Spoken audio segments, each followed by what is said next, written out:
Breaking news చూస్తున్నాం. బెంగళూరు పనప్పర అగ్రహార జైలులో radicalisation కేసులో మాస్టర్ మైండ్ టి నసీర్ సహా 7గురికి ఎన్ఐఏ ప్రత్యేక కోర్టు శిక్ష విధించింది. నసీర్ స్వస్థలం కేరళలోని కన్నూరు అయినప్పటికీ అతనికి హైదరాబాద్తో సంబంధాలున్నాయి. దీనిపై మరింత సమాచారాన్ని మా ఎడిటోరియల్ జీఎం కమలాపతి అందిస్తారు. కమలాపతి, చెప్పండి, ఈ కేసు వివరాలేంటి? షాహిదా, ఇది 2023కు సంబంధించి కర్ణాటకలోని పరప్పన అగ్రహార జైలుకు సంబంధించిన కేసు.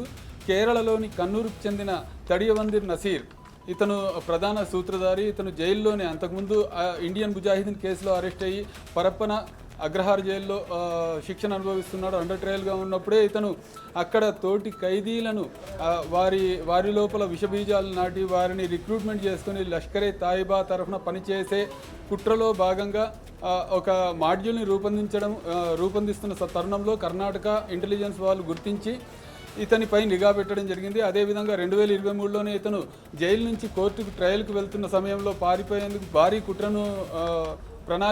ప్రణాళిక రూపొందించడం జరిగింది. దాన్ని కూడా ముందుగానే ఇంటెలిజెన్స్ గుర్తించి భగ్నం చేసింది. ఈ 2 కేసుల్లో ఇతనితో పాటు మరో 7గురు సహకరించారు. నసీర్తో పాటుగా సుహైల్, ఉమర్, జాహేద్, అదేవిధంగా సయ్యద్ ముదస్సిర్, ఫైజల్, రబ్బానీ, ఈ 6గురు కూడా నసీర్తో పాటు మొత్తం 7గురు ఈ కుట్రలో భాగస్వాములు అని ఎన్ఐఏ ఛార్జ్షీట్ ఫైల్ చేయడం జరిగింది. ఈ ఛార్జ్షీట్ పైన విచారణ జరిపిన ఎన్ఐఏ ప్రత్యేక కోర్టు ఈరోజు ఈ 7గురికి 7 ఏళ్ల పాటు కఠిన కారాగార శిక్షను, అదేవిధంగా 48,000 రూపాయల చొప్పున జరిమానాను విధిస్తూ తీర్పును ఇవ్వడం జరిగింది. షాహిదా, రైట్. కమలాపతి, నసీర్కి హైదరాబాద్తో ఉన్న సంబంధాలేంటి? అప్పట్లో బెంగళూరు ఇంటెలిజెన్స్ పోలీసులు ఈ మాడ్యూల్ని అరెస్ట్ చేశారా? అవును షాహిదా, నసీర్కి హైదరాబాద్తో చాలా దగ్గర సంబంధాలు ఉన్నాయి. ప్రధానంగా ఇతను 2006-7 సమయంలో ఇతను కన్నూరు నుంచి అబ్దుల్ సత్తార్, అబ్దుల్ జబ్బార్ అనే 3 వ్యక్తులు కూడా వచ్చి బొల్లారంలోని ఒక ఫ్యాన్ల కర్మాగారంలో పనిచేయడం జరిగింది. ఆ తర్వాత వీళ్ళు 3 ఇక్కడ హైదరాబాద్ ట్రాఫిక్ పోలీసులో అసిస్టెంట్ సబ్ ఇన్స్పెక్టర్గా పనిచేస్తున్న వ్యక్తి 3 కూతులను వివాహం చేసుకొని తోడలుగా మారారు. ఆ తర్వాత ఇండియన్ ముజాహిదీన్ నెట్వర్క్ ఏదైతే రియాజ్ బత్కల్ ఏర్పాటు చేశాడో ఆ నెట్వర్క్ కోసం పనిచేయడం ప్రారంభించారు.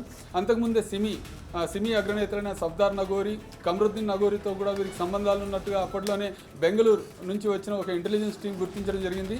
ఈ 3 కూడా ఇండియన్ ముజాహిదీన్ తరఫున ఇక్కడ హైదరాబాద్ కేంద్రంగా ఓల్డ్ సిటీ సమీపంలోని పహాడీ షరీఫ్, అదేవిధంగా బండ్లగూడ ఏరియాల్లో బాంబులు తయారు చేస్తున్నారనే ఆరోపణలతో బెంగళూరు ఇంటెలిజెన్స్ వాళ్ళు వచ్చి అబ్దుల్ సత్తార్ అండ్ అబ్దుల్ జబ్బార్ ఇద్దరిని కూడా అరెస్ట్ చేయడం జరిగింది. అయితే ఆలోపే నసీర్ బంగ్లాదేశ్కు పారిపోయాడు. షాహిదా, మరి ఈ కేసులో 3వ కీలక నిందితుడైన నసీర్ ఎక్కడ అరెస్ట్ అయ్యాడు?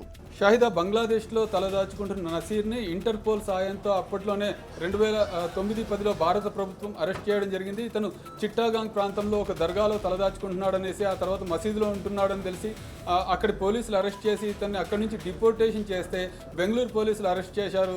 షాహిదా, అప్పటి నుంచి ఇతను బెంగళూరు జైల్లో ఉంటూనే ఆ మాడ్యూల్తో పాటుగా కొత్త మాడ్యూల్ని లష్కరే తాయిబాకు సౌత్ ఇండియా చీఫ్గా ఎదగాలనే క్రమంలో ఇతను కొత్త మాడ్యూల్ని ఏర్పాటు చేస్తున్నాడు. ఈ క్రమంలోనే ఇంటెలిజెన్స్ వర్గాలు గుర్తించి కేసు పెట్టడం జరిగింది. షాహిదా, తాజా కేసులో అతనికి జైలు శిక్ష పడింది. Over to studio. Right, thank you Kamlapati.